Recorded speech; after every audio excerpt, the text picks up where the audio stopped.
there is a number that almost never appears in the headlines. It is not the loan amount. It is not the interest rate.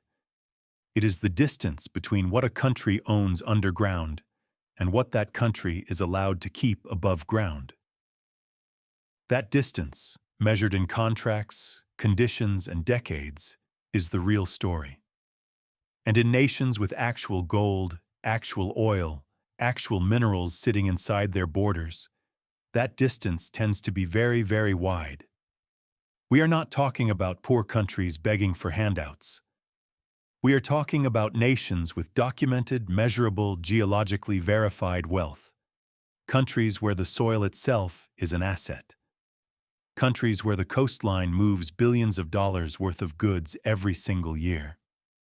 And yet when those countries enter a room with the International Monetary Fund, they tend to leave that room having agreed to things that shrink them. Not immediately. Not in a way that makes the front page, but structurally, over time, in ways that compound. This video is an analysis. It is not a simple accusation. It is a serious attempt to understand why IMF conditions, which are applied globally, tend to feel categorically different when they land on black nations that carry real, tangible, exportable assets. Because the math does not quite add up the same way everywhere. And the patterns, once you see them, are difficult to unsee. Let us start with the basic premise of what the IMF says it does. The fund describes itself as an institution that provides financial support to countries facing balance of payments problems. In plain language, that means when a country cannot pay its international bills, the IMF steps in with money. But that money comes with conditions. Those conditions are called structural adjustment programs, or in more recent language, they are folded into extended fund facilities, poverty reduction, and growth trust arrangements, and various other instruments with names that sound neutral and technical. The conditions themselves tend to follow a familiar script. Reduce government spending, cut subsidies, privatize state-owned enterprises, liberalize trade, make the currency more flexible, which often means allow it to devalue, raise taxes or broaden the tax base, and crucially, open the economy to foreign investment, especially in the export sector. Now here's the question that this analysis is really asking. When those conditions are applied to a country like Ghana, which sits on gold and cocoa and oil, or to a country like Zambia, which holds some of the largest copper deposits on the planet, or to a country like Guinea, which contains more than a third of the world's known bauxite reserves, do those conditions serve the population of that country, or do they primarily serve the investors and creditors who are already positioned to extract from it? The answer is not obvious if you only read the official documents. The answer becomes much clearer when you follow the asset. Ghana is a useful place to begin.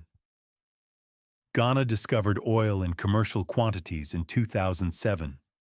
This was supposed to change everything, and in the short term, there was genuine optimism. Revenue projections were drawn up, development plans were announced.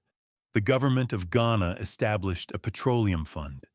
People spoke about a new chapter, but within a few years, Ghana was back in a debt spiral.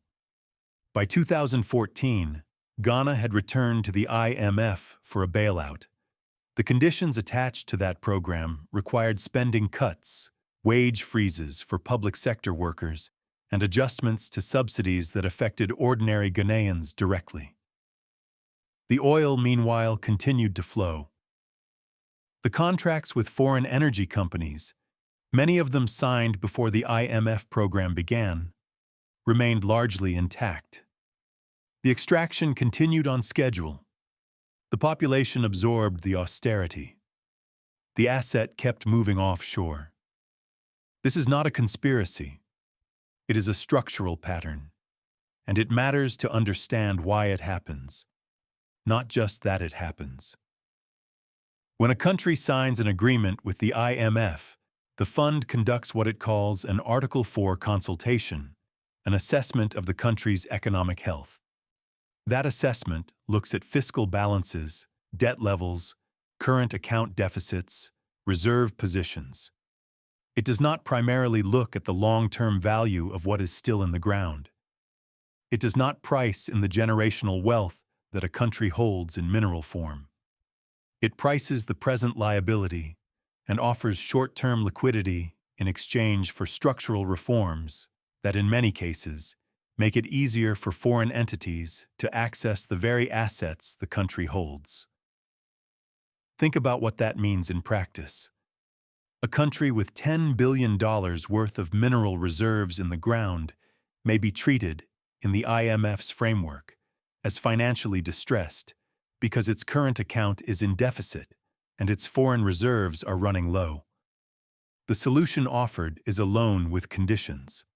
Those conditions frequently include privatization of mining assets, reduction of export taxes, or removal of state ownership requirements in resource sectors. The country gets the liquidity it needs to function in the short term. The long-term asset gradually moves further out of reach. This is the gap that economists who study resource-rich developing countries have written about extensively. It is sometimes called the resource curse, though that framing can be misleading because it suggests the problem is the resource itself. The problem is rarely the resource. The problem is control over the resource, and whether the country hosting the resource is structurally positioned to retain and benefit from that control, or whether external economic pressure consistently pushes in the opposite direction. Zambia offers another angle on this. Bauxite, copper, has been at the center of Zambia's economy since before independence. Zambia nationalized its copper mines in the early 1970s under President Kenneth Kaunda. The state-owned copper company, ZCCM, became one of the largest mining operations on the continent. But by the 1980s, with copper prices falling and debt rising, Zambia was in trouble. The IMF and World Bank became heavily involved.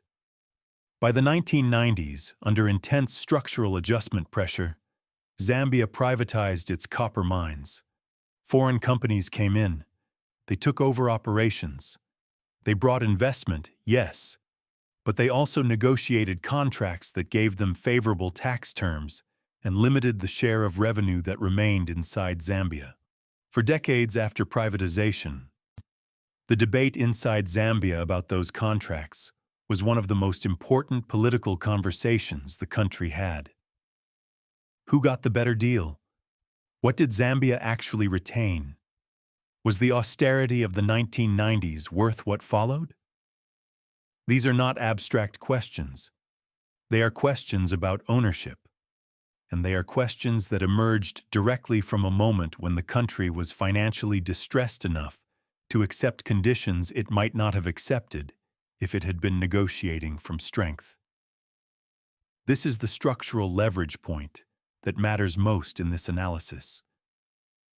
The conditions are not applied to a neutral country. They are applied to a country that, in many cases, is already carrying debt that was accumulated under previous governments, sometimes under colonial arrangements, sometimes under deeply unfavorable terms. The debt is real. The pressure is real, and the solutions offered consistently point in the same direction. Open up, reduce the state, make it easier for external capital to move in and move value out. Now let us bring a different frame into this conversation, because the documentary purpose here is not simply to describe the problem. It is to ask whether alternatives exist and what they look like in practice. Ibrahim Traoré, the leader of Burkina Faso, has become one of the more watched figures in conversations about economic sovereignty precisely because he is attempting to articulate and act on a different framework. Burkina Faso is not a wealthy country by conventional measures. It does not have the oil wealth of Nigeria or the copper of Zambia, but it has gold. It has land. It has a young population. And Traoré has publicly and consistently argued that the relationship between African nations and external financial institutions, including the IMF, has historically not served the interests of the population. Whether you agree with every decision Traoré makes, whether you think his governance approach is the right model, the intellectual argument he is making about the structure of that relationship is one that serious economists and historians have been making for decades. The argument is essentially this: when a nation enters a financial relationship from a position of distress, and the terms of that relationship require it to restructure its public sector, open its resource sectors, and suppress its own currency, the result tends to be a transfer of value from the nation to its creditors and their affiliated investors. That transfer is not theft in the legal sense. It is transactional. It happens through contracts. But the cumulative effect, over years and across nations, looks unmistakably like a structural extraction. Traoré's framing around gold is particularly instructive as a point of analysis. One of the earliest policy signals his government sent was around the question of who controls gold processing and gold export. Historically, gold mined in Burkina Faso was exported raw and processed elsewhere. The refining, the premium, the value add happened outside the country. If you mine the ore and someone else refines it, you are selling a raw material. They are selling a product. The margin lives with the processor. This is not new information. But the policy response to it has been rare among African governments, because changing it requires confronting the contracts that are already in place, and those contracts often have international arbitration clauses that make them very difficult to exit. The question of what economic sovereignty actually looks like in resource-rich black nations is not just philosophical. It is intensely practical. It shows up in mining contracts. It shows up in port concession agreements. It shows up in the clauses that govern how disputes between governments and foreign investors are resolved. It shows up in the stabilization clauses that prevent governments from changing tax rates on mining companies for periods of 15 or 20 years, even if the government that signed the original agreement is no longer in power. These clauses exist in agreements across the continent. They are legal. They are disclosed, at least in the sense that they are in documents that technically can be reviewed. But they are not well understood by the populations they most affect, and they create a situation where a newly elected government that wants to change the terms of resource extraction finds itself legally constrained from doing so without paying potentially enormous penalties. This is one of the reasons IMF conditions feel different in black nations with real assets. It is not just that the conditions themselves are different. It is that those conditions land on countries that are already constrained by layers of prior agreements, prior debts, prior contracts, all of which tend to point in the same direction. The room to maneuver is smaller than it appears from the outside, and the conditions imposed during moments of financial distress tend to further narrow that room. Consider what this looks like from the inside. A finance minister who knows her country is sitting on valuable mineral deposits, but who also knows the current account is in deficit, reserves are low, and creditors are getting nervous, is not operating with a lot of leverage. She can go to the IMF and accept the conditions. Or she can refuse the conditions, face potential ratings downgrades, watch borrowing costs rise further, and deal with capital flight. The IMF is not holding a gun. But the structure of the international financial system means that the alternatives to IMF engagement are often worse in the short term, even if the conditions are damaging in the long term. This is what structural leverage actually looks like in practice. You do not need explicit coercion. You just need a system where the only available exit is through a door that costs you part of what you were trying to protect. There is a pattern that researchers who study this area have documented across multiple countries and multiple decades. Countries with high natural resource wealth, in particular mineral and petroleum wealth, that go through IMF structural adjustment programs tend to see certain consistent outcomes. Trade and investment in the resource sector often increases, but state capacity to regulate, tax, and benefit from that sector tends to decrease. The resource keeps moving. The revenue capture falls. The narrative that is sometimes used to explain this is that these countries simply did not govern their resources well, that they were corrupt, that they lacked the institutions. And corruption is real. Institutional weakness is real. These are not invented problems, but the framing that locates the failure entirely inside the country, while treating the external financial structure as neutral and benign, misses something important. The external structure was not designed with these countries' interests at the center. It was designed at Bretton Woods in 1944 by a very different set of actors with a very different set of interests. And the governance of that system has evolved since then, but it has not fundamentally reoriented toward the sovereignty of resource-rich, low-income nations. Here is something worth sitting with. The countries that have managed to convert natural resource wealth into long-term national prosperity, the ones that have genuinely turned minerals or oil into functioning public systems, hospitals, universities, infrastructure, have almost universally done it through a period of strong state control over the resource sector. Norway's oil fund is the most cited example, but the principle is visible in other places too. Strong state involvement in resource extraction, combined with deliberate reinvestment of resource revenue into public goods. The IMF's standard framework pushes in a different direction. It tends to favor privatization and foreign investment in the resource sector as drivers of efficiency and capital formation. These two visions are not compatible, and in the specific context of Black nations with real assets, the conflict between them is not abstract. It is the difference between a country that builds from its own wealth and a country that services its creditors with it. This brings us to the emotional core of what this analysis is really about. The people who live in these countries are not unaware. They see the mine. They see the port. They see the ship leaving with ore.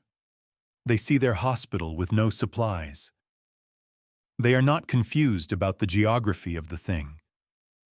What they often lack is the detailed institutional knowledge to explain exactly how the value moves from the ground under their feet to the balance sheet of an entity they will never interact with. That knowledge is held inside contracts that are rarely published, inside IMF program documents that are dense and technical, inside investment treaties that most people have never seen. This is what a channel like this one exists to do. Not to manufacture outrage, not to fabricate a villain, but to explain the mechanism, to describe how the transfer happens at the structural level, to make the invisible ledger visible. The question of what changes this is not simple. It is not answered by one man or one government or one decision, but there are elements of an answer that emerge clearly from the analysis. Contracts need to be renegotiated with meaningful domestic participation and public transparency. Resource revenue needs to be captured through progressive, enforceable tax structures before foreign companies book it as profit and move it offshore. Debt restructuring needs to happen in ways that do not require the sale or effective transfer of national assets as the price of relief. And governments that choose to pursue economic sovereignty as a genuine policy goal need to build the technical and legal capacity to negotiate from knowledge rather than from desperation. Ibrahim Traoré is not the answer to all of this. no individual is.